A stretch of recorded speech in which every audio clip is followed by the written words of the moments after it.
Hello, everyone. Did you know that at any given time in the United States, there could be as many as 50 active serial killers? It's true. Sleep tight. We're going to be talking about all that, but first I want to remind you that I have books for sale. You can find those at the link in the description. If you buy them, of course, I hope you enjoy them. And click the link and look around. I have 5 altogether. 3 of them are horror books. And if you like them, please do let me know. And also don't forget to pre-order your copy of Ooze, Little Bursts of Body Horror. You can find my stories along with 20 other stories in this anthology. I did my review about it earlier, and you can check that out in my videos. It is great. You do not want to miss it, and there is a pre-order link in the description. I'm excited for it. All right, let's get on with the video. All right, so the book I want to talk about today is called FOR ANDREA by Noelle Ihli. I think that's how you pronounce the last name. I'm sorry if I butchered that. I do have a problem with that sometimes. But this book came recommended to me on Twitter, and it does so many things right. It's a fantastic tale about a serial killer, about ghosts. That's right, ghosts and a serial killer. So you know you're getting something good here. But this author is creative enough to turn these things around and make it into something that you probably wouldn't read in a book like that. Especially since the ghosts are actually the protagonists. Yeah. This is about a man. He is a serial killer. But I love the way that this author portrays him. Because when we think of horror books and the antagonists and the bad guys involved, we often think that maybe even in real life, you read about this horrific serial killer, gets national headlines, and we think when he gets caught, he's going to be some kind of monster. He's going to be standing there covered in blood, glaring at people, obviously a bad guy. But as we all know, and have seen in the past, usually when these guys get caught, they're just, at worst, just normal. Maybe a little weird, but they're just kind of normal, No bloody monsters. They're not sitting there swinging an axe in their front yard, threatening people or anything. They're the guys that manage a local coffee shop. They go to church every Sunday. They post on Facebook about how much they love their family and their kids' birthday parties and everything, and they wind up being the most evil human beings we have. And this serial killer in this book is no different. And that's the one thing out of many that I liked about this book is that she portrays a serial killer as they usually are. This guy is kind of handsome. He's charming. He's affable. He's friendly. He's glib. He has a way of talking to people and persuading them without being threatening, as far as they know. And his MO is to find these girls on dating sites. And they go out with him. Eventually, they find their drink has been drugged. And they wind up in a remote area where he strangles them to death. That's his main MO. And that's the narrative of the story. That's what this story is mainly about. But then we're introduced to 3 ghosts who are the spirits of 3 of his victims. And that's the meat of this story over the overall serial killer arc. Because at first they don't realize they're dead until they're looking down and see their once possessed bodies lying there. And they realize, okay, I'm dead. But the way she portrays the ghost is very, very good. And that's another thing I really loved about this book, because you think you know what's going to go on with a haunting or in a book about ghosts. But she does something very unique and very different. She makes you feel sympathy for these ghosts. This is a very heartfelt, bittersweet book. Give you all kinds of ooey gooey feelings in your heart there. because we are seeing things from the perspective of these three victims of this serial killer and their ghosts.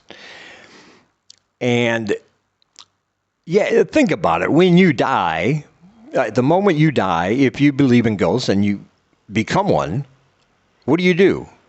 There's nobody there to show you the ropes. You're not going to be going to a class with a multimedia presentation on how to be an effective ghost. There's no instruction manual or anything. And it's obvious that these three have no idea what's going on or what they're supposed to do. Is there something, are they bound to the earth because of the fact that he killed them and they haven't been discovered yet? Is there going to be some place they go after that? Or are they just in kind of a purgatory? And we find out that in this world that the author has created, these ghosts do not conform to things that we would normally associate with ghosts and hauntings. They can't just pass through solid objects like they're nothing. They can't manipulate physical objects in our world. And they can yell and scream and make all the noise they want, and yet people don't seem to hear them. People just don't react. The living people do not react to their screams or their moans or anything like that. But yet he's been getting away with this for so long, they know they have to do something to stop him. And together, eventually, as they get together and they go over their lives with each other, we're going to learn things about them. And it's very sad and very... what makes this book creepy is that you can imagine this being the case for a lot of victims of serial killers out there. People who spent their last moments alone in the woods with somebody they thought they could trust and then just having their lives brutally taken from them. It's, the trauma that could happen if there is such thing as an afterlife and they do become these roaming spirits. Is very, very real, and it's very, very effective to think about it as you're reading this book. But eventually, they're going to figure out that under the right circumstances, they can make lights flicker and things, and under the right conditions, they can kind of get into people's minds a little bit and point them in the direction of clues, especially the detective who's trying to find this serial killer. They can kind of let her know, look here, where maybe before she wouldn't. But it really takes a lot of energy, and it really requires a special kind of circumstance for them to get that across. So this is really a revenge story more than anything. But they're not getting revenge on this man themselves. They are using all of their ghostly powers, which isn't really a lot, but they're doing everything they can before they decide to move on, to go on to wherever they're going in the next phase, to get the detective and other people to look at this man and figure out that he's the one that did this to them. And the way that comes about is just fantastic. This author does not mince any words. You're not going to be bogged down with a lot of details. This isn't about the spirit world as a whole. She focuses solely on these three female spirits. And as this detective starts figuring things out, thanks to their nudge, thanks to their littlest nudges here and there, the man panics. We find out some things about him. And when he panics, he decides to go on the run and hide out somewhere. And now they have to find a way to stop him before he does something that is even more horrifying than what he's already done. Something almost unthinkable, but which really gets into the true mindset of a person such as this. Because as the noose is tightening and they close in on him, he's got a decision to make. And it's not going to be good, and it's not going to end well for anybody if he goes through with it. So these girls have to figure out how to stop him before this happens to others. And it gets very tense, especially that last third of the book when we see him hiding out with certain people, and you'll find out who when you read it, trust me. But and the things that are going through his mind, and the whole thought is we don't know if they're going to have the power to stop him. We don't know if these ghosts are going to be able to affect anything enough to stop him from this ultimate carnage. So it gets very tense, it gets very creepy, and this is just a great psychological horror story. Like I said, it's not too long, but it's long enough. It doesn't get bogged down in existential dread or philosophy of any kind. She depicts this serial killer perfectly, just as you would imagine in real life, which makes it even more creepy. Because like I said at the very beginning, there could be as many as 50 active serial killers currently in the United States at any given time. And, you could be passing by one and not even know it. So that gives it an extra creep factor as well.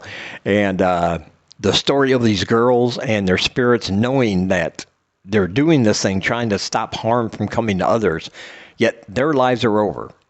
Nobody else is ever going to know what they've experienced, what they're doing, or even that they're still around, not their friends, not their family. And so it's also very bittersweet, very heartbreaking at times.